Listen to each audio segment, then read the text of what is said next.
अस्सलाम वालेकुम स्टूडेंट्स, इलम पॉइंट चैनल पे वेलकम। आज की इस वीडियो में हम स्टार्ट करेंगे 10th class physics new book chapter 10 thermal physics है।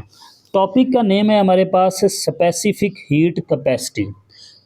टॉपिक को एक्सप्लेन करने से पहले थोड़ा सा इसको रीड कर लेते हैं ताकि आपको समझने में आसानी हो, और वीडियो की एंड पे आपको बताएंगे कि कौन से शॉर्ट क्वेश्चन बनते हैं और ये बोर्ड के पॉइंट ऑफ व्यू से कितने जो है ना वो इम्पोर्टेंट हैं जी। टॉपिक की तरफ चलते हैं। क्या है जी? Specific heat capacity.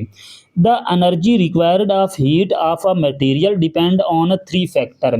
के मटेरियल के लिए जो एनर्जी रिक्वायर्ड होती है, कोई भी अगर हम मटेरियल ले लें उसको हमने हीट प्रोवाइड करनी है, उसको हीट देनी है, तो कितनी हीट रिक्वायर्ड होगी वो इन तीन फैक्टर पे डिपेंड करती है। कौन कौन से तीन फैक्टर हैं जी? मैस ऑफ सब्सटेंस है कि जो सब्सटेंस जो चीज़ हमने ली है उसका मैस कितना है, 1 kg है, 2 kg है, 10 kg है, उसका मैस भी जो है ना वो हीट पे डिपेंड करेगा। अगर हम ज़्यादा हैवी चीज़, ज़्यादा मैस वाली चीज़ लेंगे तो उसके लिए हीट जो है ना वो ज़्यादा रिक्वायर्ड होगी।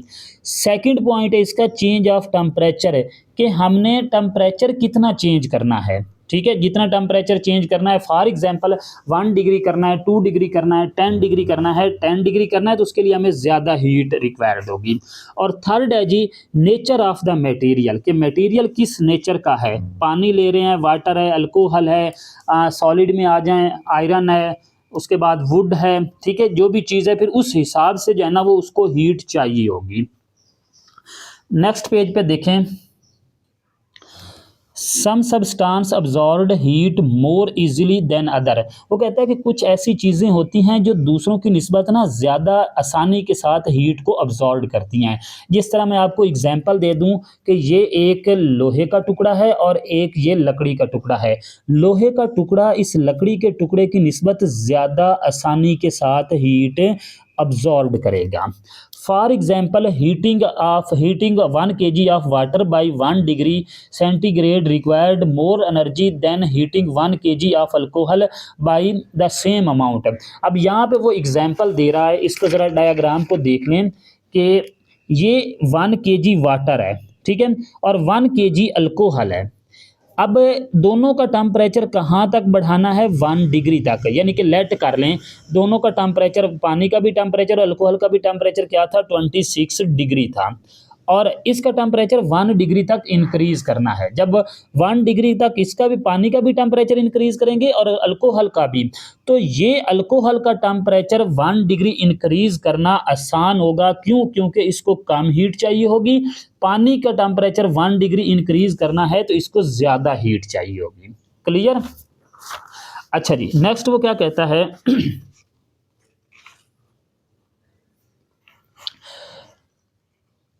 The relationship is expressed by using formula. इनका जो रिलेशनशिप है वो इस फार्मूले से आप जो है ना वो ड्राइव कर सकते हैं कि Q equal to mass M C delta T. M क्या चीज़ है और क्यू क्या चीज़ है, इसको यहाँ पर देखें। क्यू जो है वो आपके पास हीट एनर्जी है, यानी कि वो हीट है जो हम उस चीज़ को प्रोवाइड करेंगे। एम उस सब्सटेंस का मैस है। डेल्टा टी उस सब्सटेंस का चेंज इन टेम्परेचर है कि हम टेम्परेचर कितना चेंज कर रहे हैं। और सी जो है वो है स्पेसिफिक हीट कैपेसिटी। सी क्या है? Specific heat capacity. अब क्वेश्चन ये बनता है यहाँ पे कि जो स्पेसिफिक हीट कैपेसिटी है वो क्या चीज़ है। अब इस डायग्राम को समझें। ये 1 किलोग्राम आपने पानी ले लिया, इसका टेम्परेचर 1 डिग्री या 1 केल्विन तक इंक्रीज करें। 1 डिग्री और 1 केल्विन इक्वल अमाउंट है, ठीक है, इक्वल चेंज इन टेम्परेचर है। अब क्या है जी, इस पानी का अगर आप टेम्परेचर 1 डिग्री इंक्रीज करें तो जो वो हीट अब्जॉर्ब करेगा वो इसकी क्या होगी? स्पेसिफिक हीट कैपेसिटी होगी। क्या होगी? स्पेसिफिक हीट कैपेसिटी होगी। और पानी का अगर 1 किलोग्राम आपने पानी लिया है, इसका टेम्परेचर अगर 1 kg तक इंक्रीज, 1 डिग्री तक इंक्रीज करना है तो ये कितनी हीट लेगा? 4200 जाउल। कितनी हीट लेगा? 4200 जाउल हीट लेगा इस 1 kg सब्सटेंस का 1 केल्विन तक अगर टेम्परेचर इंक्रीज करना है। लिहाजा वो कहता है कि पानी की जो स्पेसिफिक हीट कैपेसिटी है वो कितनी है? 4200 जाउल पर केजी पर केल्विन है। ओके जी, यहाँ पर वो क्या कह रहा है? Specific heat Capacity is the amount of heat energy needed to increase the temperature of 1 kg of the substance by 1 degree or 1 Kelvin. The system international unit of specific heat capacity is joule per kg per Kelvin.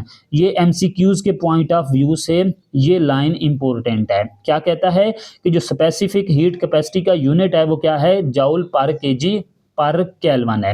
ये unit कैसे drive हुआ है, यहाँ पे मैं आपको drive करके दे देता हूँ जी। फार्मूला हमारे पास क्या था, डेल्टा क्यू यानी कि क्यू इज इक्वल टू, यहाँ पर ये क्यू लिख लें, एम सी डेल्टा टी। हमने यहाँ से ये सी निकालना है, क्यू इसी साइड पे, एम इस साइड पे आके डिवाइड हो गया और डेल्टा टी भी इस साइड पे आके डिवाइड हो गया, तो ये आपके पास स्पेसिफिक हीट कैपेसिटी का फार्मूला आ गया। अब यहाँ से यूनिट निकालते हैं, ठीक है। हीट का यूनिट क्या होगा जी, जॉउल। मैस का आपको पता है कि मैस का यूनिट क्या है जी, किलोग्राम। और ये चेंज इन टेम्परेचर का जो यूनिट है वो है केल्विन। डिग्री सेंटीग्रेड भी लेते हैं और केल्विन भी लेते हैं, लेकिन यहाँ पर हम जो है ना वो एज ए केल्विन यूज़ करेंगे। तो ये सी का यूनिट आ गया। अब हमारे पास यहाँ पर वो पर केल्विन में है, तो क्या करना है, ये जॉउल एज इट इज़, ये किलोग्राम को जब हम ऊपर लेके जाएंगे नोमिनेटर में तो इसकी पावर -1 हो जाएगी। ये के भी जब ऊपर जाएगा तो इसकी पावर भी -1 होगी। तो ये सी का यूनिट आ गया स्पेसिफिक हीट कैपेसिटी का। क्लियर? अच्छा जी, नेक्स्ट टॉपिक है specific heat capacity of solid की स्पेसिफिक हीट कैपेसिटी क्या होगी। The specific heat capacity of solid is the heat needed to rise temperature of 1 kg of a solid by 1 degree centigrade. Same वही बात कर रहा है कि यहाँ पे अब उस पीछे वाली एग्जांपल में उसने पानी और अल्कोहल की एग्जांपल ली थी, यहाँ पे वो सॉलिड की एग्जांपल ले रहा है। ये मेरे पास एक सॉलिड है, आयरन की एग्जांपल ले लें कि ये आयरन है मेरे पास, इसका मैस कितना है, लेट करें कि 1 kg 1 किलोग्राम इसका मैस है। अब इसका टेम्परेचर 1 डिग्री तक इंक्रीज करना है या 1 केल्विन तक, तो जितनी हीट ये सॉलिड अब्जॉर्व करेगा ना 1 केल्विन टेम्परेचर इंक्रीज करने के लिए, अगर इसका मैस 1 kg हो तो वो क्या होगी, इसकी स्पेसिफिक हीट कैपेसिटी होगी। क्लियर? अच्छा जी, material with the high specific heat capacity such as wood and rubber require more heat to increase their temperature.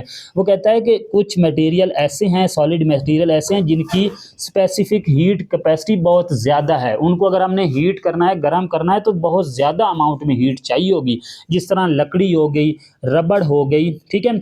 इसीलिए इनको क्या किया जाता है, making them useful in application like cooking utensil and thermal insulation, यानी कि इसको वो जो खाना पकाने वाले बर्तन हैं उनमें यूज़ किया जाता है, या थर्मल इंसुलेशन में जिसमें से हीट पास होती है तो उसका कवर जो है वो प्लास्टिक का जो है ना वो, या फिर लकड़ी वगैरह का वो बनाया जाता है। आप एग्जांपल ले लें वायर की, अब वायर देखें मेटल है तो उसके बाहर प्लास्टिक का कवर होता है, उसी को थर्मल इंसुलेशन का नाम देते हैं। On the other hand material like steel and copper have low specific heat capacity. अगर अदर और दूसरे अल्फाज में जाएँ तो वो क्या कहता है, जिस तरह हमारे पास स्टील हो गया, कॉपर हो गया, इनकी स्पेसिफिक हीट कैपेसिटी बहुत लो होती है, बहुत कम होती है। कम क्यों होती है, क्योंकि ये हीट को जल्दी अब्जॉर्ब करते हैं और जल्दी गर्म हो जाते हैं, ठीक है। इसीलिए they heat up and cool down quickly, ये तेज़ी के साथ गर्म भी होते हैं और ठंडे भी होते हैं। So there are used in making cooking item, इनको खाना पकाने वाले बर्तन में, केटल्स में, रेडिएटर्स में और हीट इंजन में इनको यूज़ किया जाता है। अब एक बात यहाँ पे समझ लें कि जो है ना वो स्पेसिफिक हीट कैपेसिटी किसकी ज़्यादा होगी, किसकी कम होगी, यानी कि जिसको गर्म करने के लिए हीट ज़्यादा चाहिए होगी उसकी स्पेसिफिक हीट कैपेसिटी ज़्यादा होगी, जिसको कम हीट चाहिए होगी उसकी स्पेसिफिक हीट कैपेसिटी कम होगी। एक और बात जो है ना वो आप नोट फरमा लें कि जो ऑब्जेक्ट जितना ज़्यादा जल्दी से गर्म होगा, जितना ज़्यादा जल्दी हीट अप होगा, उतना जल्दी वो कूल भी होगा। क्लियर? अब ये देख लें कि कौन कौन से क्वेश्चन जो है ना वो शॉर्ट के लिहाज से बनते हैं और कौन से बोर्ड के पॉइंट ऑफ व्यू से इम्पोर्टेंट है जी। सबसे पहला जो क्वेश्चन है वो तो ये बनता है, right the material depend upon sorry, energy required of heat material depend upon three factor, कि वो कौन से तीन फैक्टर हैं जिन पे जो है ना वो एनर्जी जो है ना वो डिपेंड करती है, हीट एनर्जी किन मटेरियल किन फैक्टर पे। तो पहला है जी mass of substance, change of temperature और नेचर ऑफ द मटेरियल। एक शॉर्ट ये बन गया। और दूसरा शॉर्ट जो है वो यहाँ से ये बन गया, what is specific heat capacity. ये भी एक शॉर्ट बनता है, define specific heat capacity, also right it unit. एक शॉर्ट ये बन गया। और सेकंड जो है ना वो एक शॉर्ट और बनता है, डू यू नो। यहाँ से ये क्वेश्चन देख लें, इसको यहाँ पे स्किप किया था, अगेन जरा देख लें इसको। Why does metal feel colder than wood when touch if there are both the same temperature. वो कहता है कि अगर ये लकड़ी का एक टुकड़ा और पानी का एक आयरन का एक टुकड़ा जो है ना वो मेटल का, यानी कि वो सेम टेम्परेचर पे पड़े हों, तो ये जो आयरन है ये आपको थोड़ा कूल फील होगा, ये थोड़ा हॉट फील होगा जो लकड़ी का टुकड़ा है। ऐसा क्यों होता है? मेटल जो है वो आपके पास एज ए कंडक्टर है और लकड़ी का जो टुकड़ा है वुड है वो एज ए इंसुलेटर है। तो ये मेटल आपकी हीट को जल्दी अब्जॉर्ब कर लेगा, इसीलिए इसको जब हम टच करेंगे ये थोड़ा ठंडा फील होगा, यानी कि कूल फील होगा, ये थोड़ा हॉट फील होगा। ओके जी, अब जरा इसको रीड करते हैं। Metal is a conductor, metal एक कंडक्टर है। Would is an insulator, would एक इंसुलेटर है।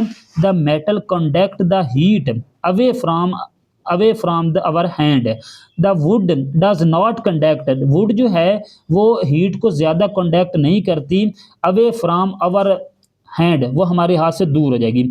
As well as metal, so the wood feel warm than the metal, के जो वुड है वो गर्म फील होगी किसकी निस्बत है? मेटल की निस्बत है। एक ये भी है टॉपिक, इसमें इसको ज़रा देख लें। Metal heat up quickly, metal जल्दी हीट अप होती है to low specific heat capacity. क्यों? क्योंकि उसकी स्पेसिफिक हीट कैपेसिटी लो होती है। While wood stay normal because at its higher specific heat capacity, यानी कि जो वुड है उसको ज़्यादा हीट चाहिए होती है। क्यों? क्योंकि उसकी स्पेसिफिक हीट कैपेसिटी ज़्यादा होती है। क्लियर? एक शॉर्ट क्वेश्चन बोर्ड के पॉइंट ऑफ व्यू से ये भी बनता है, स्पेसिफिक हीट कैपेसिटी। और ये जो डू यू नो वाला ये क्वेश्चन है, ये शॉर्ट के लिहाज से बोर्ड के पॉइंट ऑफ व्यू से भी इम्पोर्टेंट है। अब अगर वो लॉन्ग क्वेश्चन पूछता है तो वो क्या पूछेगा? स्पेसिफिक हीट कैपेसिटर के मटेरियल जिन जिन फैक्टर पे ये डिपेंड करती है वो लिखें, और इसके अलावा जो है ना वो सॉलिड की स्पेसिफिक हीट कैपेसिटी को एक्सप्लेन करें। ओके जी, अल्लाह हाफिज़।